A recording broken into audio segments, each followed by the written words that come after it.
എല്ലാവരും പറയും ഇൻവെസ്റ്റ്മെന്റ് തുടങ്ങാൻ ഏറ്റവും സിമ്പിൾ ആൻഡ് ഈസിയസ്റ്റ് SIP എന്നുള്ളത്. എന്താണ് SIP? സിസ്റ്റമാറ്റിക് ഇൻവെസ്റ്റ്മെന്റ് പ്ലാൻ അഥവാ SIP എന്ന് പറയുന്നത് മ്യൂച്വൽ ഫണ്ടിൽ ഇൻവെസ്റ്റ് ചെയ്യാനുള്ള ഒരു രീതിയാണ്. വളരെ ചെറിയ തുക കൊണ്ട് തന്നെ ഓരോ മാസവും മ്യൂച്വൽ ഫണ്ടിൽ ഇൻവെസ്റ്റ് ചെയ്യാം. അത് കൃത്യമായിട്ട് എല്ലാ മാസവും നമ്മളുടെ ബാങ്ക് അക്കൗണ്ടിൽ നിന്ന് ഡെബിറ്റ് ആയി മ്യൂച്വൽ ഫണ്ടിലേക്ക് ഇൻവെസ്റ്റ്മെന്റ് നടക്കും. അപ്പൊ നമ്മളുടെ ഗോൾ എത്രമാത്രം ഉണ്ടോ അതനുസരിച്ചുള്ള ഒരു SIP എമൗണ്ട് തീരുമാനിക്കുന്നതാണ് നല്ലത്. മിനിമം 6 മാസം എന്നുള്ള ഒരു രീതി മാത്രമാണുള്ളത്. പരമാവധി കാലാവധി ഇപ്പോൾ സെബി നിശ്ചയിച്ചിരിക്കുന്ന 30 വർഷം വരെ നമുക്ക് തുടരാം.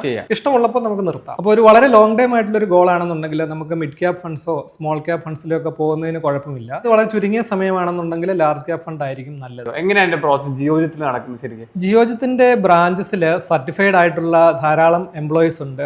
അവരെല്ലാം ഇതിൽ എക്സ്പെർട്ട് ആണ്. ഫണ്ട്സ് ജീനി എന്ന് പറയുന്ന ഒരു മൊബൈൽ ആപ്ലിക്കേഷൻ ഉണ്ട്.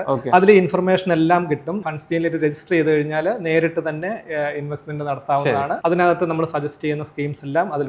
SIPയും ലംസവും തമ്മിലുള്ള ഒരു പ്രധാന വ്യത്യാസം, ലംസം എമൗണ്ട് നമ്മൾ ഇടുന്നത് റിട്ടേൺസിന് വേണ്ടിയിട്ടാണ്. SIP ആണെന്നുണ്ടെങ്കിൽ വെൽത്ത് ക്രിയേഷന് വേണ്ടിയിട്ടാണ്. SIP കിട്ടുന്നത് നമുക്ക് യൂണിറ്റ്സിലാണ്, NAV-യിലാണ് കിട്ടുന്നത്. അപ്പോൾ മാർക്കറ്റ് താഴുമ്പോൾ നമുക്ക് കൂടുതൽ യൂണിറ്റ്സ് കിട്ടുന്നു. തിരിച്ചു കയറുമ്പോൾ ഈ മൊത്തം യൂണിറ്റ്സിന്റെയും വില കൂടുകയാണ് ചെയ്യുന്നത്. കോസ്റ്റ് ആവറേജിംഗ് എന്ന് പറയുന്നത്. അപ്പൊ എന്തെങ്കിലും ഡൗട്ട് ഉണ്ടെങ്കിൽ നിങ്ങളുടെ ഫണ്ട്സ് ജീനി ആപ്പ് ഉണ്ട്, നേരെ ജിയോജിത്തിന്റെ ഓഫീസിൽ പോവാ, നമ്മുടെ ആവശ്യം പറയാം, നമുക്ക് എത്ര സാലറി ഉണ്ടെന്ന് പറയാം, എത്ര പ്രോഫിറ്റ് ബിസിനസ് ഉണ്ടാക്കണം എന്ന് പറയാം, അവർ കാൽക്കുലേറ്റ് ചെയ്ത് പറഞ്ഞു. Mutual fund investments are subject to market risks. Read all scheme related documents carefully.